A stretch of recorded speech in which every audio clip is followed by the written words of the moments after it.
Ridiculous Crime is a production of iHeartRadio. Yo, Elizabeth Dutton. Yes. Hey, I got a question for you. Yes. You know what's ridiculous? Oh, do I? I know. I don't think you do. I know everything. Do you really? Okay, I've been talking about this for some time, and I know I said it was a trilogy, and then now I can't stop. I've got another ridiculous food item. No. Yes. No. Yes. So What is it? there's this thing called eggnog, which is a waffle-based liqueur put out by the good folks at Eggo. It's supposed to bring magic of breakfast life to the festive, disgusting drink of eggnog. Lego my hangover? Yeah.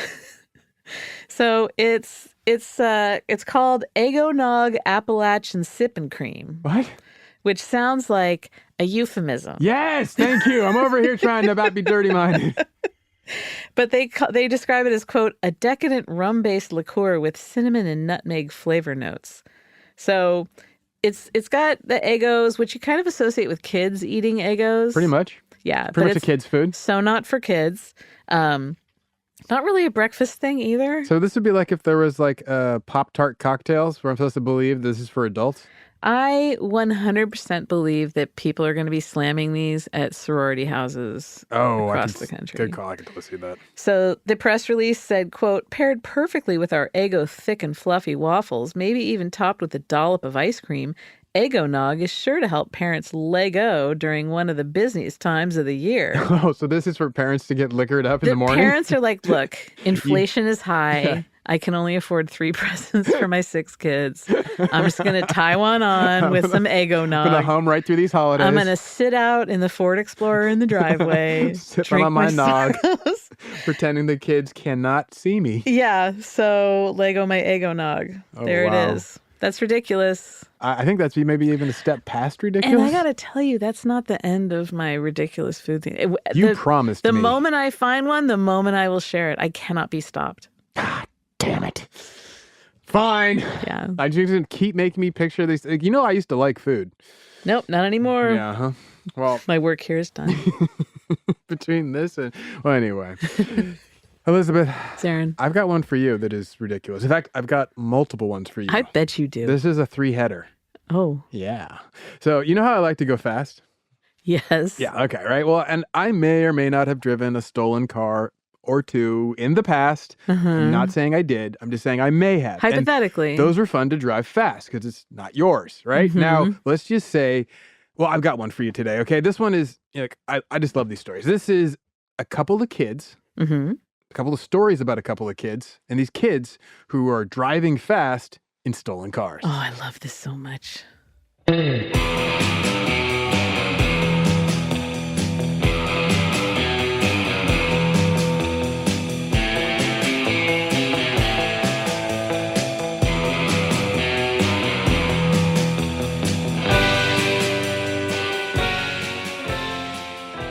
This is Ridiculous Crime, a podcast about absurd and outrageous capers, heists, and cons. It's always 99% murder-free and 100% ridiculous. Now, Elizabeth, typically we focus on stories about criminal adults. Yeah. Right? And we've covered some fathers and sons. We've covered some families. We haven't really covered kids doing the criming. No, unfortunately. Right? I figured it's time. Well, are you unsealing some records right now?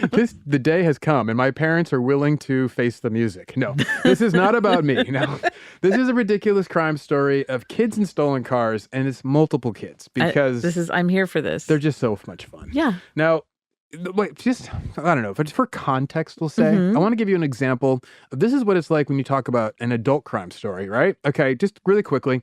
One day in July in 2020, in the tiny town of Newberg, Oregon.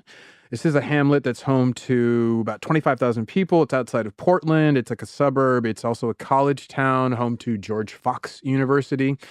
And it's also the site of where Randy Lee Cooper, 27-year-old amateur car thief, decided to pick up a Toyota Land Cruiser. And he's like, nice, bet, I got this one, right? And he's like all stoked on his stolen car. And he starts trying to tear all the way through sleepy downtown Newberg. The car's owner is quick to spot Randy Lee Cooper, and he calls the cops, and the cops being that it's a small town, they got nothing to do, so they roll out in force. They create a dragnet. They're going to find this stolen car, right? Now, Randy Lee Cooper, he gets spotted cruising through downtown Newburgh, doing his, like, best impression of Nick Cage in Gone in 60 Seconds. And the dude, like, catches the attention of all these small town cops, right? So Randy Lee Cooper's like, oh, snap. And he decides, I'm going to ditch Johnny Law, right? So he goes tearing off. He makes this hard turn on some side street and slams into another car, into a Buick Regal, right? His stolen whip wrecked, right? The Buick Regal, it's not looking so good, right? Randy Lee Cooper, he immediately gets busted. They cuff him, stuff him, stolen car. He's going to jail. They go to check on the driver of the Buick Regal. Her name, Kristen Begay, or Begay. It's B-E-G-U-E. I don't know. Begay. Bagoo. So Kristen Bagoo, 25-year-old Newburgh local. She's the one behind the wheel of the Buick Regal, right? Surprisingly chill about the whole thing. She's just telling the cops, no, it's fine. I just need to get home. And they're like, well, ma'am, you got slammed into. Do you want to file the police report? Your insurance is going to want. And they started noticing that there's a reason why she's surprisingly chill about getting hit and being involved in this police chase car accident. She's drunk. She's drunk as hell, right? Aww. So they're like, oh, Kristen, right? So the cops run her license and they discover that the Buick Regal, the plates, once they run those, that car is also stolen. So we have the cops have arrested a car thief who runs into a drunk driver also driving a stolen car. Amazing. So they all get busted. That's an example of ridiculous adults in cars. Yes. The stories I'm about to tell you, so much better. I can't wait. Okay, so I'm ready to tell you now the story of a whole different bag of crime. How kids, well, they do it differently. And frankly, I root for the kids. They say the darndest things. They do, and they do the darndest crime things. Elizabeth, what's way more fun than drunk driving adults in stolen cars? Anything. How about a kid trying to drive to California to buy a Lamborghini? Okay, that sounds super fun. Yeah, right? Now, yeah. But before we get into him, if I remember correctly, you were once telling me that you were taught to drive when you were really young? 8. 8? Yeah, I was taught to drive when I was 8. What do you mean taught to drive? Like they needed you to get to the liquor store, or do they needed you to go to... That came later. But this was, I was at my uncle's house. I was 8, and he just decided, I bet you could probably drive a car. And so... Just woke up one morning. Yeah, so we got in the car, and he showed me how it worked, and we drove around the block a few times.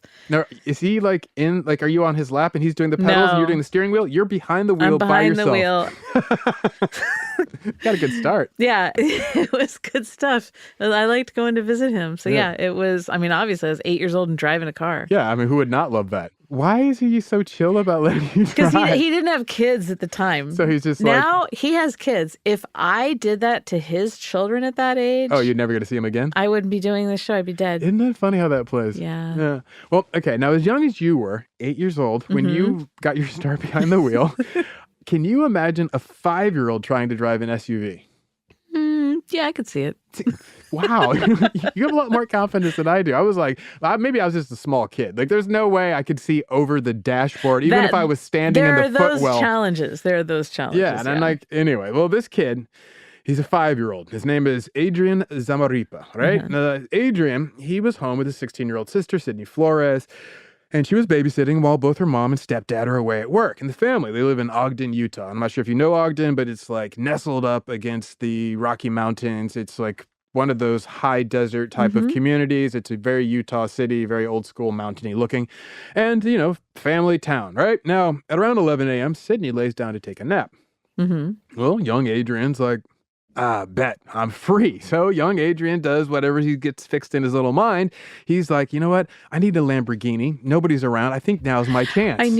Well, wait a second. If you've got a kid that is this crafty, you are not napping while babysitting that kid. Well, yeah, if one were paying attention to how crafty kids are. But people often only believe that kids do what they fear, not what kids think they can do. And right? I love that he's like, I need a Lambo. Yeah. And he's like, oh, and I know they don't sell them in Utah. So I need to go I need to go to California. So that's just in his mind. That's true. Like, that's where you're going to get a Lamborghini. I'm not getting one in Ogden. So he's like, okay, I got to go. How am I going to do this? So he also knew, I forgot cars cost money. I'm going to need some cash. So he goes up and he's like, this is why I've been saving. So he raided his piggy bank and he collected the $3 that he had saved up. He shoved that in his little jeans pocket. And then now all he needed was a way to get to California. So he went and he grabbed his parents' car keys. He pushed a chair up against the wall, grabbed them from where they were hanging on a hook. And then, Elizabeth, I think the best way to convey all this is I'd like you to close your eyes. My eyes are closed. And picture it. Dusty high desert. Ogden, the town, is nestled up against the jutting Rocky Mountains. They are like a granite wrinkle running across the state.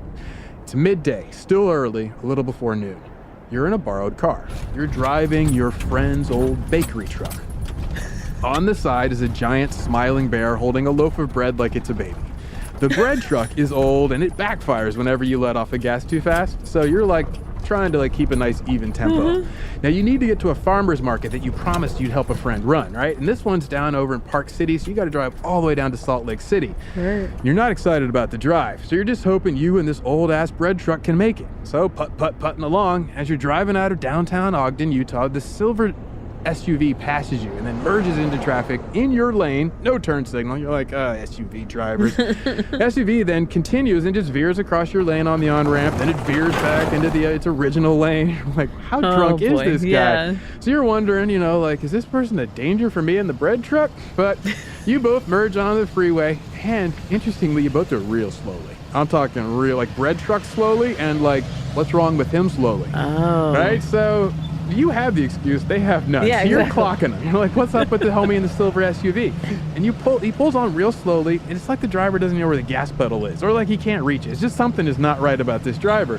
Meanwhile, the freeway outside of Ogden, not too busy. It's midday, about 11 o'clock on a weekday, so there's not a lot of traffic. It's just you, your bread truck, a few tourists, and some minivans and SUVs, a few hybrids, some big rigs, and this guy in the silver SUV just swerving across all the lanes of traffic.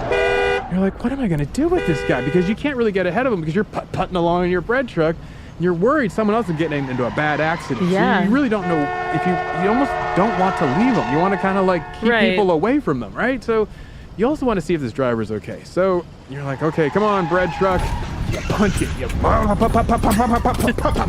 you're pulling along as fast as you can up to this SUV. Luckily, it's not too hard because the SUV is going about 37 miles an hour.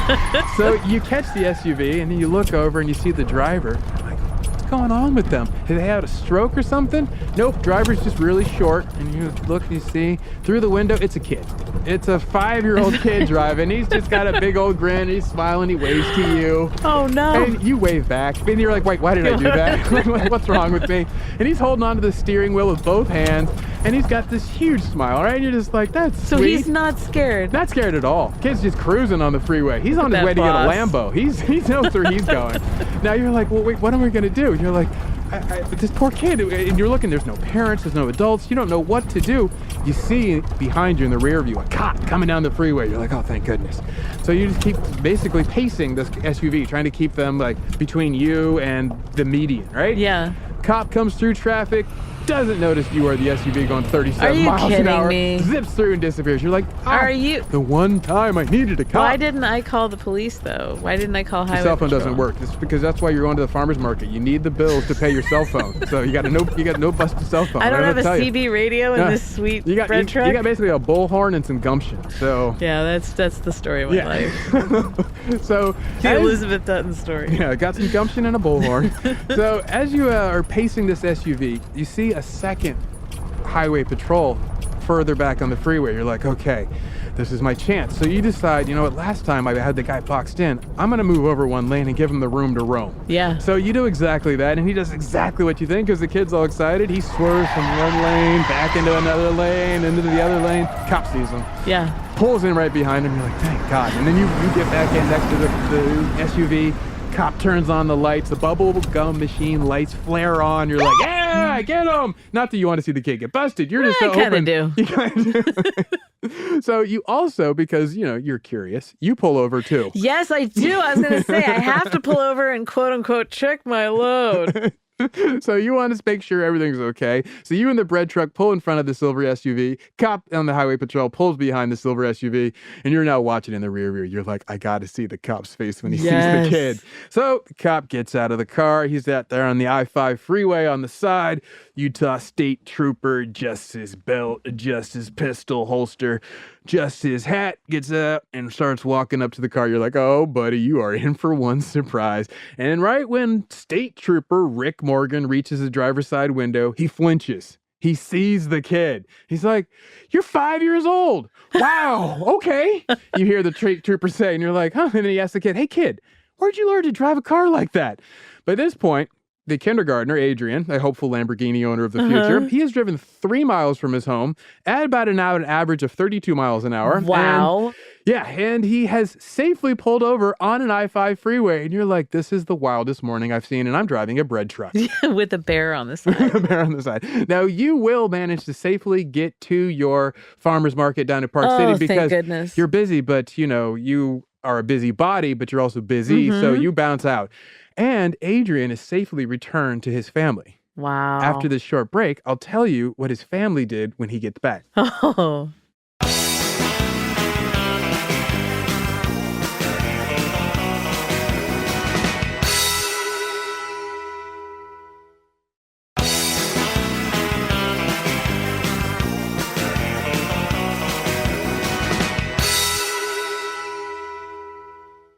Okay, Elizabeth, last we left you, you were putt-putting along in your bread truck back to Park City. Yes. You had safely saved the kid from on the possible freeway disaster. Yes. And his family would be so thankful I'm for a what you did. yeasty hero. You are. You're one yeasty hero. A hype yeast. So back at home, his sister, Sydney, she's woken up and she's found that he's missing. Also, the family car is missing. She freaks out, assumes that somebody has come, stolen the family car, kidnapped her brother, and taken off. So she's like, oh my goodness. She calls her parents, tells them that's what's happened. The parents rush back home. They're freaking out. They call the police, and the police say, what was the car that you had stolen? They're like, it's a silver SUV and our son is missing. Well, we've got some good news for you. We've recovered your car.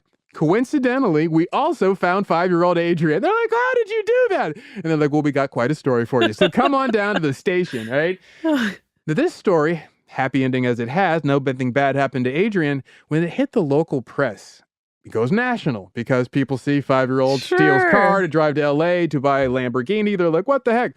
And how do you think people responded when it went viral? Did everyone go after Sydney? Yes, good guess, That's Elizabeth. what my instinct was. Was it? Yeah. So, yeah, everyone gets mad online about Sydney, and they say, who could leave a kid alone like that? Where would he get the idea to steal a car and drive to California and buy a sports car? How could his sister take a nap with a 5-year-old in the house? What's going on in that home? Some folks even called for this poor 5-year-old kid to go to jail to learn a lesson. Oh, no. Right? I would just like to shame Sydney. You don't have to. That's the best punishment is shame. Spoken like a good Catholic. Yeah, exactly. I mean, come on, though. You're 16. You're babysitting a 5. Again, I will drive it home. Almost every 5-year-old boy is just beyond a handful. Oh, yeah, and full of good ideas. And you cannot go napping away and especially one who, it's not like a big surprise to them that this kid is into he's playing Grand Theft Auto or something. Who knows? They had never seen him drive a car or have any interest in cars, they said, until all he had one toy.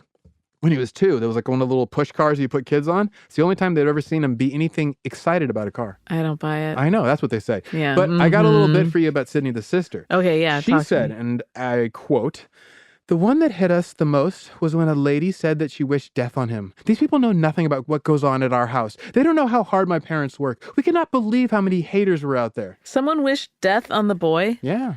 That's who really needs to be the focus of this. The haters? We need to find that person who, I'm sure it was on Facebook, said, this child needs to die. And then I'd like them, now, walk me through that. Don't you think it's hyperbolic, though? You can't go around saying these things unless you can back it up. So tell me, what's your thought process of murdering a 5-year-old? Like, how are we going to put the kid down? Yeah, how would you do it, Susan? And this is hyperbolic speech has a time and a place. Oh, I completely agree. Yeah, I'm a fan, but not. But I just disregard most stuff I read online as hyperbolic, and I'm like, you don't really mean that. But I mean, it's like because they wouldn't say it to your face. No, they wouldn't. But the fact that the thought enters their head, they type it out, even if they're just being over the top. Yeah, I think they're just having an emotional moment where it's like, this is how I feel, and they're not really thinking about the impact of their words. You hear this and you think, kill the kid. Oh, I think it's not a good thing. I'm with you. Yeah, wishing death upon a child online, probably not your best look. A little boy steals an SUV, kill him. Your reaction is murder the child. We're like, oh, what happens if I don't bring my trash cans in? Exactly. Like, kill her. Well, I've got some more good news for you from this story. There's Jeremy Nevis, who was also reading this story, and he was like, pretty much the chillest person you can imagine who would read it. And why it matters that he read the story is he was a 33-year-old philanthropist and local entrepreneur who lived in Ogden. Well, actually, he lived in Orem, Utah, which is not too far away. Anyway, so Neves phones the family up and he's like, hey, how's your boy Adrian? I saw the news. They're like, how'd you get our number? He's like, well, don't worry about that. I'm a local entrepreneur and get stuff. I'm a legitimate businessman. He's like, hey, does he still want to take a ride in a Lambo? And they're like, are you for real? So this cat, he's got this Lamborghini Huracan. He brings it over to the house, and he like had a personal view because, and I quote for him, hey, I was 12 when I took my parents' car. This kid is 5? I couldn't believe it. I thought, this kid is ambition. He has no fear. So this guy goes watch list. Put him on a watch list. He's like, I like that no fear kid attitude. He's like, I want to hang out with a 5-year-old. Watch list. Watch list. But he has this is what I liked about what he had to say. In the press, Neves said, please, let's just not focus on the bad. Let's not miss the gift and the genius of this little boy. He was determined, willing to do whatever it took to go after his dream. You don't want that dreaming to stop. Exactly. Spoken like a true entrepreneur, exactly. but regardless, but don't the go point around is well trying made. to get little 5-year-olds in your car and then speeding Well, the off family with them. went with him. It wasn't just him and the kid. How many people can fit in a Lamborghini? Not many, but Sister Sydney went with him. Then they took turns in the She had car. to cling on to the hood of the car while he I wasn't swerved there. around. You were the one closest to the story. I don't know. You That's tell true. me. I was in the bread truck giving chase. That's true. If you're wondering, no charges were filed against Adrian, so there was that. Okay, And, yeah. they did add He extra. was charged as an adult. They did add extra locks to the family home, so there's also that. So That's good. lots of good news on this one, right? Low jack on the So, car. for comparison's sake, let's now bounce over to Australia. Oh, okay. Yes, because I love Australian Australia. kids, they're going to be a little bit extra wild. Yeah. Now, we went from Utah, a desert state in the United States, to Australia, a desert state on a continent.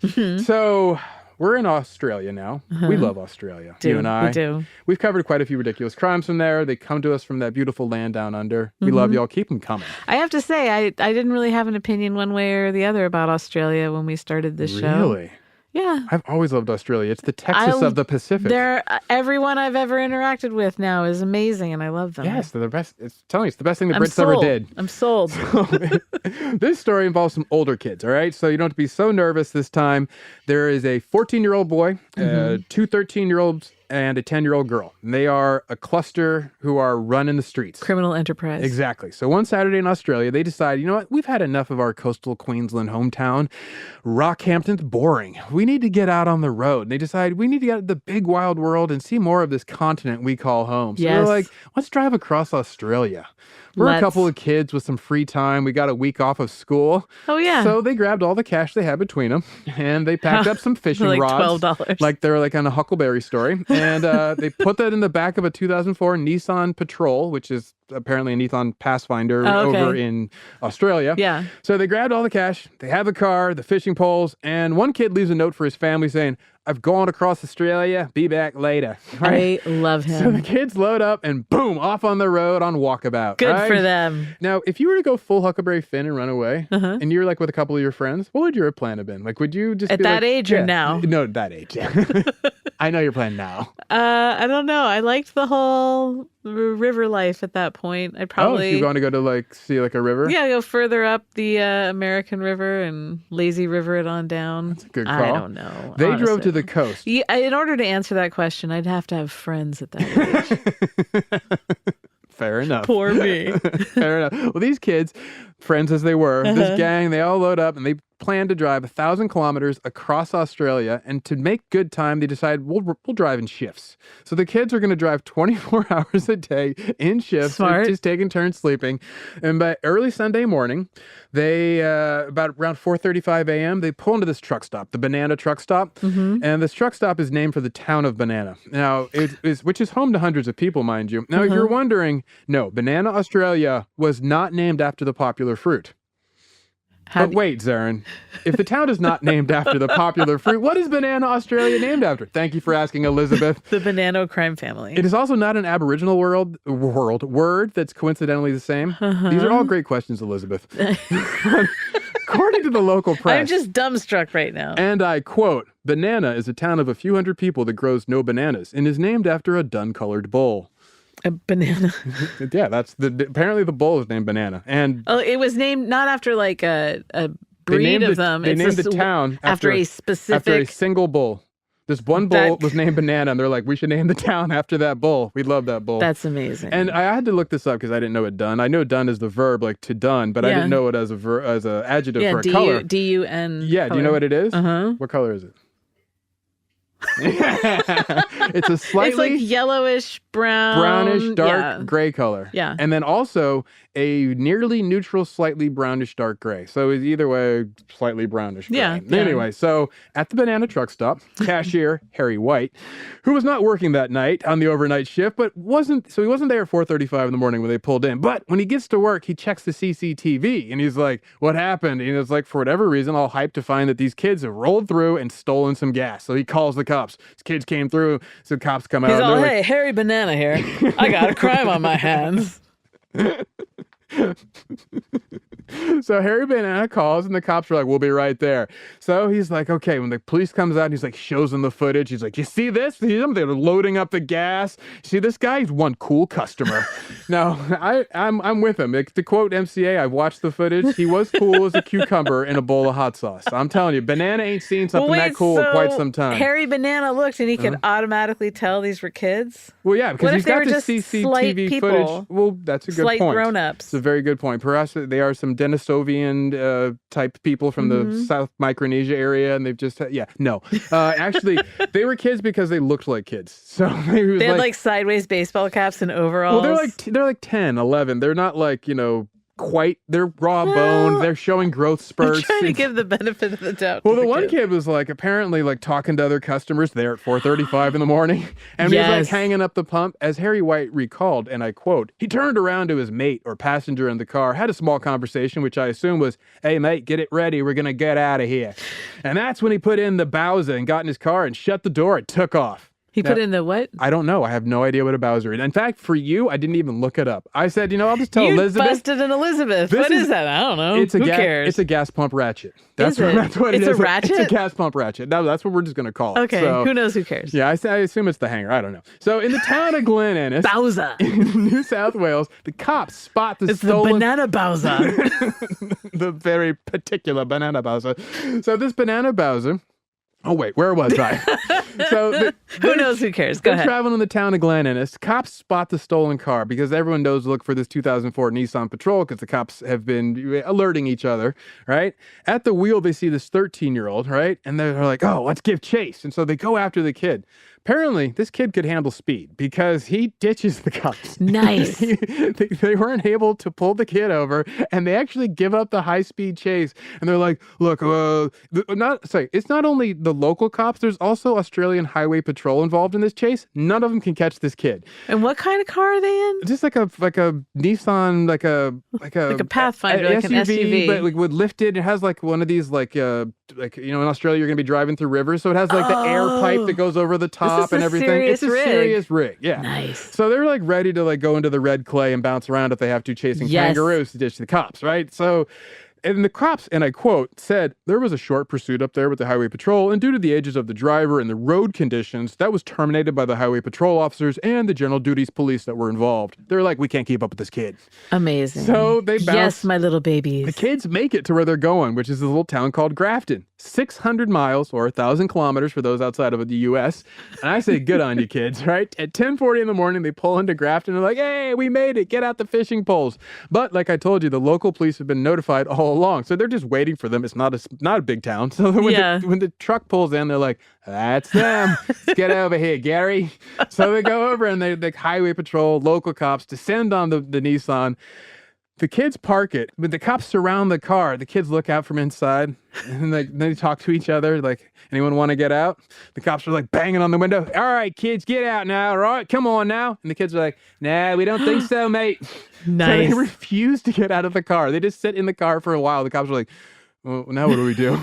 So they're like, okay, well, we have an answer. They get out batons and they break the windows and then yank the kids out of the cars. Oh, wow. But this is where it stops being the American police story that we would be used to. I know. I'm just like terrified for these children. Yeah, right? But the cops, at this point... The cops all shut off their cameras. Exactly. They're like, okay, we're going dark. Body cams off. Yeah, the kids knocked the body cam off. I don't know what to tell you. No, but at press time, the story reported, and I quote, "The police have yet to interview the children because they cannot be questioned without a parent or guardian being present." Nice. So the kids, they happen to be on a mid-year break from school, and they're due back in class on Monday. They're just like, what's the big ideal? And the parents are like, yeah, like, we're glad they're okay. So if I'm one of those kids, I start going, oh my God, we were kidnapped and the guy jumped out of the truck 5 minutes ago. 5 clicks back. Yeah. Thank you so much for saving us. Now, I got to ask, when did we stop allowing kids to like leave the house and go? Because like I could leave the house as a kid and I'd have to be back until it was dark, essentially. That was usually the rule. Now, is it the 90s? Is it the early aughts? When were kids no longer allowed to just be outside? I think it was like 90s and there was all that scare of abductions and stuff. And the ones we survived? I guess. So is this just American kids? Like in Australia, do they let those like kids wander? They probably still let them I don't know. I have to imagine they're a little bit more loose than my understanding is that in a lot of other countries, kids have a little more leeway. Here, they call it free range parenting when they let the kids kind of just do their thing, which is kind of how I was raised. Yeah, I was raised on like, I think past free range. What's past free range? Like free grazing? Neglect. Legal neglect. No, I mean, I think that, it's definitely a generational thing where it's wild to me. Yeah, where kids can't like walk to school or ride their bikes to school or just like you said, get home when it's dark. Mm-hmm. And be that the parents wouldn't imagine that while they're out, things are bad are going to happen to them and that they could handle their own stuff. Well, kids weren't acting like they knew. Well, yeah, there is that. Well, now kids have like AirTag trackers on them and stuff, chips behind the ear. Tattoos of the beast. Yeah, and then the parents log on, they can see through the kids' eyes because they're not real children, they're cyborgs. I like your story, Wilhelmina That's what Gibson. I hear. That's what I hear is going on out in the streets. It's a wild, I don't leave the house, so I can't tell you what's really happening. Well, after this break for ads, we'll be back with my favorite story of these three, with kids stealing cars and driving across country. This last one is about a girl in Texas who wanted to see her boyfriend who lived in another state. Aw.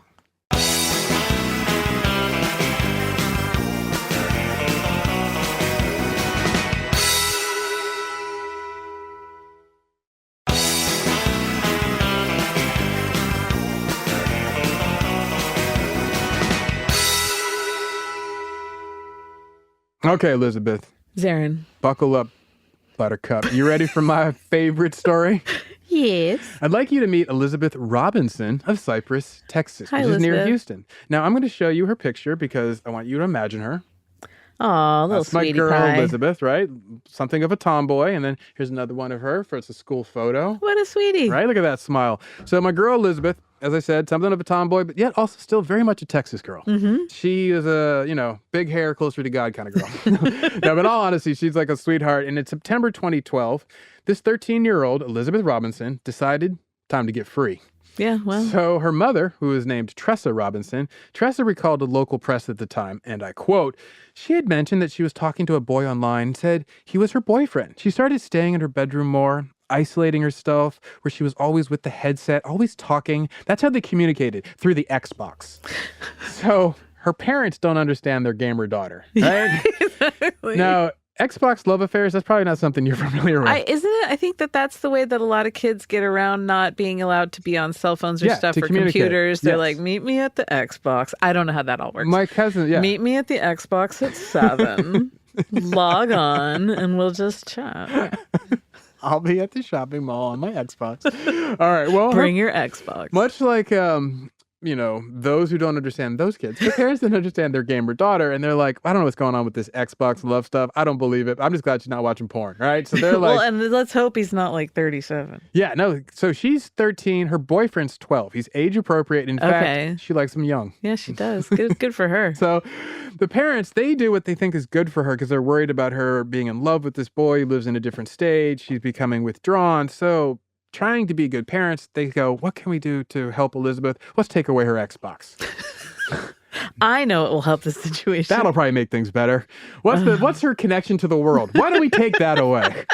So I don't want to talk to my daughter. Yeah, exactly. I just want to shut it down. I just want to deny her happiness. So that was a bridge too far for old Elizabeth. Yeah. 13-year-old girl. She's like, time for me to go full on Romeo and Juliet. Yep. So she starts coming up with a series of bad decisions. And she's like, completely high on teen love, thinking about how she's going to go and get to her man, right? Now, And when I say her man, I mean a 12-year-old boy. I know. It was just all like peach fuzz and his voice is starting to change. He's like, I love you, baby. I can't wait till you get here. So what does Elizabeth do, Elizabeth? Well, Elizabeths tend to be pretty badass. So Yeah. Heady girls. she has a plan. Yeah, that's what I was about to say. I have a plan for that. My girl is has the way to that plan. Elizabeth say it. I have a plan for that. I'm going to get free. Here's my plan. Go see my man, my tween boyfriend, and I need to get there. So how am I going to get there? First steps first. So she starts talking to the family. Her mother grows a little suspicious, and Elizabeth becomes suddenly very curious about the average gas mileage of her brother's car. She just keeps asking about it. Like, well, if he's going like in a hilly area, does he get the same kind of gas mileage? Oh my God, that's amazing. But the mother didn't think too much about it, didn't put it together. And now the brother, he drove because I know you're curious about this. I'm terribly curious. 2011 Nissan Versa, a 1-year-old little subcompact. Okay. Cute little That's dashing good car. mileage, I would imagine. I imagine so. I imagine it's getting 35, 40 miles an hour, or a gallon, rather. And about peaking out at 40 miles an hour. Off freeway speed. It's got a governor on it. Now, Elizabeth knew her family might be onto her, so she decided to buy herself some time, right? So she pens a note to her family. She tells her parents in the note that she's very upset. She hates school. She's being bullied. She's practically suicidal about it. And right now, she just wants to go be on her own. She's going to go spend the night at her friend's house, right? So that's like her note. I hope none of the other stuff was true. Was No. she being bullied at school? She wasn't. Because, I mean, I will go out and find those bullies. I know you will, and I don't want you to go out there and have to deal with that. And Texas is a big state; it may take you a while to find them all. It could. Turns out she was mostly exaggerating from everything that I can tell from reading the story. All right, she wasn't suicidal, wasn't really being bullied. It is kids. She may have been bullied. I'm thinking it wasn't pathological to the point where she was despondent. She's looking around. She goes, you know what? This sucks. Yeah, it was more like I hate being a 13-year-old girl in high school or junior high, which I think We've a all lot of been girls there. can relate to. You've been there. A lot of boys can. Everyone can relate to it. You've hated being a 13-year-old girl. It was tough on me. Yeah, it was much really easier. hard. Yeah. So Elizabeth's like, okay, I have my plan. I got my brother's gas mileage worked out. I'm just going to take his car. It's a year-old car. Should make it to the state I need to get to. Another thing Elizabeth's love, logistics. Logistics, exactly. So she's like, now I'm going to need funding. So she's like, my mom, she got that debit card. So I'm just going to swipe that to my brother's car keys, grab those, yoink, yoink, and boom, she's off. Hops in the car, drives away that night, headed to Kentucky. Oh. Her mother discovers her missing the next morning when she goes to wake her up. Knock, knock, knock, Elizabeth, time for breakfast. There's just an Xbox under the covers. Empty box sitting there. You remembered this? So she finds the note, freaks out, calls the family where she says she's staying over at the friend's house. They're like, she didn't come over. And then now she's terrified, right? Yeah, she's like, what are we going to do? They phone the police, right? Panicked. Doesn't know what to do. The police are like, we'll find her. She probably ran off. And she's like, no, you don't understand. Her boyfriend lives states away. They're like, oh, that could be bad. So they're like, do you have any idea where her boyfriend lives? So the parents, and they go and they check her messages, her Xbox, whatever messages. They open up the Xbox and flip through all the pink message things. Nothing in here. They find in her email that her boyfriend, whose name is Dylan, with a Y, he lives in Hodgenville, Kentucky. And that's where Elizabeth is on her way. So now they know where she will arrive. Wow. They don't know where she is. She's like a Heisenberg's uncertainty of runaways. So she's left her house in Texas at around 9:30 p.m. on Wednesday night. Mm-hmm. Got it? Okay. Her family phoned the police Thursday morning. How old is she again? 13 years old. Okay, that's what I thought. Yeah. The cops began tracking any use of the mother's stolen credit card. That's the best thing they have to go off of, right? Of course, Elizabeth, being a kid, doesn't think about that. So she pings the system when she gets gas in Henderson, Texas. That's on Thursday, midday. Later that same day, around 2 p.m., she's spotted driving through Hope, Arkansas. So now they're doing a multi-jurisdictional alert for this missing kid, right? So it's an Amber Alert placed on pretty much all of the local authorities from the multi-state area, right? Wait, Hope, Arkansas, isn't that Bill Clinton's birthplace? I'm glad you mentioned that. Oh. Yes, the birthplace of former President Bill Clinton. Why did that come into my head? And former presidential hopeful turned banjo appreciator Mike Huckabee. Well, there you go. They're both from Full of hope. Around that same time, when Elizabeth is breezing through Hope, Arkansas, a Tennessee state trooper receives this Amber Alert, this multi-jurisdictional alert, and it's Trooper Dwayne Stanford. He's like, he plots Elizabeth's progress on his map. He clocks the time that she was making, and he's like, draws a circle around the screen, and he's like, okay. He calculates that if she kept the same pace, didn't stop anywhere to get gas, didn't stop anywhere to sleep, didn't have to meet any friends, she'd be passing by him sometime around 10 p.m. and 11 p.m. that same Thursday night. So, just before 10 p.m., he pulls into a speed trap spot he prefers in the median strip of Interstate 40. The big freeway that goes cross country, and he's like, okay, let me just wait for this Nissan Versa to go rolling past. Ain't many of those in Arkansas. He's all polishing his spike strip. Spit shining it. Working on his pit move in his head. So Trooper Dwayne has got it all calculated, and true to his math, at 10:24, Elizabeth goes zooming past. He's like, look at that, headed right to Nashville. So Yeehaw! Trooper Dwayne throws on the lights, chases after her, floors it, gives chase, and she's like, oh, no. And the 13-year-old does as the bubblegum lights instruct. She pulls over. And at this point, Elizabeth, how far do you think she has driven this other Elizabeth? She's in Arkansas? No, at this point, she's just outside Nashville, Tennessee. Oh, so he is a Tennessee state trooper. And she's got to get to Kentucky's her goal. She's coming from Cypress, Texas. I would say it would be yay big. Yeah. I don't know. It was a big one. 790 miles she had driven by herself straight. Is she wearing an astronaut diaper? I've tried to drive that kind of, pretty much, right? She's like, I'm headed down to, where's NASA? Oh, what's the town in Alabama? Oh, in Houston, Huntsville. But in Huntsville. I'm headed to Huntsville. So the Elizabeth, I'm not sure if you've ever tried to, I've driven 12, 16, 18 hours in a row. Your butt goes numb, your head starts to wander, your eyes goes to cross. It is really hard to. I can't do 10. I've done 18 and it's like... 8's okay for me. 10 is when it hurts when you get up to stand up. 12, and then, 12 is when I get stiff. And let's be frank, I start sundowning. So she was pulling an inordinate amount of energy out of her body, her little 13-year-old body, to get to her man, right? Now, she's likely exhausted and being powered entirely by teen love at this point. And hormones. Right? Tired as she must have been, the state trooper pulls her over. She's like, panicked, but not like mean or scared or cried. She's like, oh, did my parents call you? She's just all matter of fact about it, right? And she's apprehended without incident. The cop doesn't rough her up, doesn't get injured. He does, though, arrest her for her own safety. And the cops then take her in and they contact her parents. Her parents are so relieved. So what was her man Dylan doing this whole time? Cleaning his room in preparation. Applying more Axe body spray. Finishing his paper route so he had some money to take them out exactly. on. No, her tween boyfriend, Dylan, was staying home because when they talked on the phone, he told her, I don't think it's a good idea. Oh, Dylan. So he had told her that... Dylan's a good influence. Yes, exactly. She goes, in every relationship, you need... the one is the wild one and the one is the logistical one. But then you have the thing of like, they're both in their minds. This is like the most passionate, earth-breaking love where she will drive through the night for me. I will drive through the night, and it's so serious. Ends of the earth love. I can't wait to fast forward like 15 years. Look back at this with them. Dylan, Lizzie's, come here. Let's look at this. Let's talk about this. What do y'all remember? Do you have diaries? No, the best part of the story for me. They have this show. This is your diary. You're welcome, kids. My favorite part when I was reading this story is the part I'm about to tell you. The end. Okay. That's always my favorite part. It's not just the end, but it's how this story ends. Okay.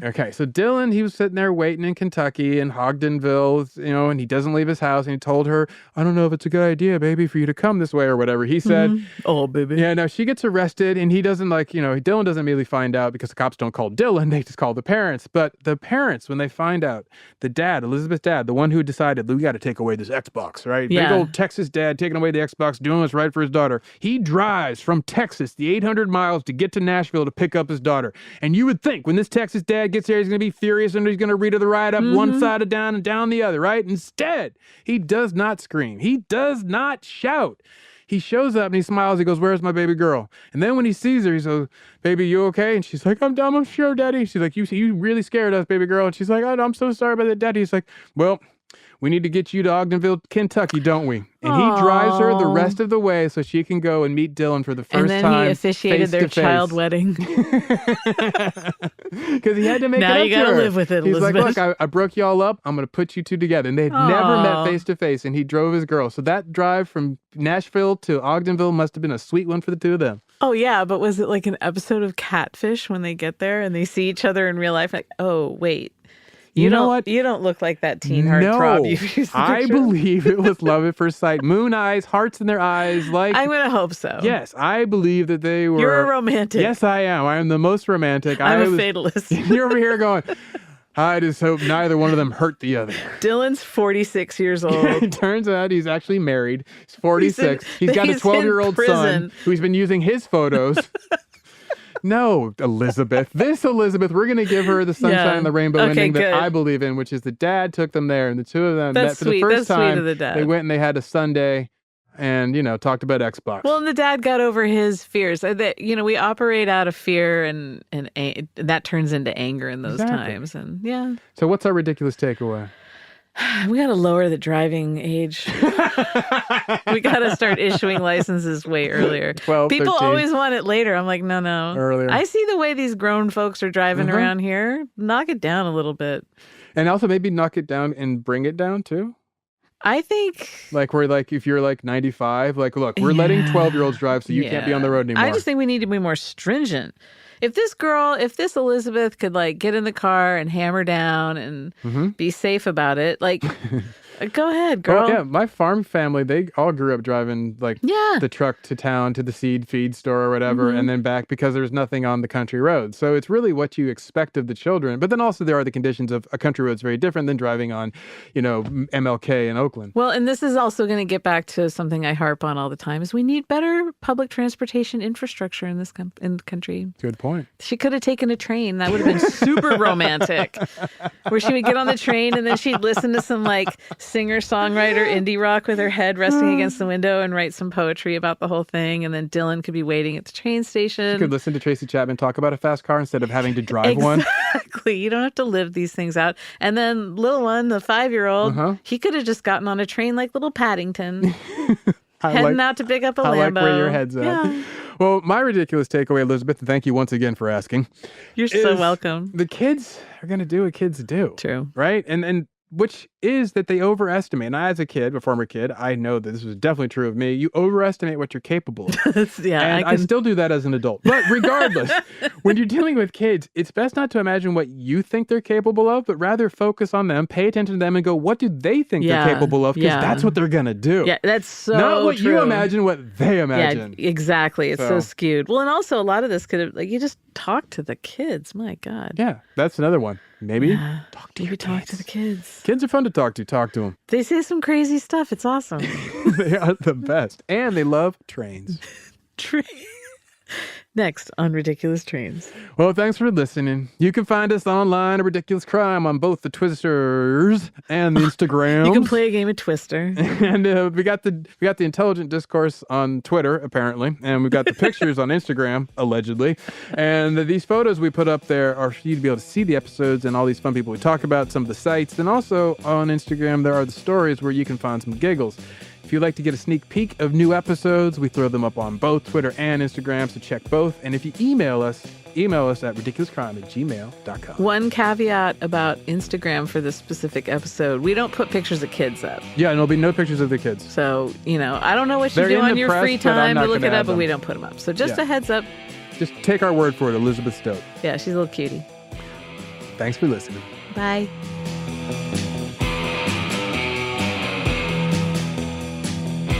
Ridiculous Crime is hosted by Elizabeth Dutton and Zaron Burnett. Produced and edited by Vin Diesel truther Dave Kustin. Research is by Nicolas Cage's personal auto body mechanic, Marissa Brown. Our theme song is by Thomas, I Have a Need for Speed, Lee. And Travis, What's the Rush? Dutton. Executive producers are Texas State Trooper cosplayers Ben Bolin and Noel Brown. Ridiculous Crime. Say it one more time. Ridiculous Crime. Ridiculous Crime is a production of iHeartRadio. For more podcasts from iHeartRadio, visit the iHeartRadio app, Apple Podcasts, or wherever you listen to your favorite shows.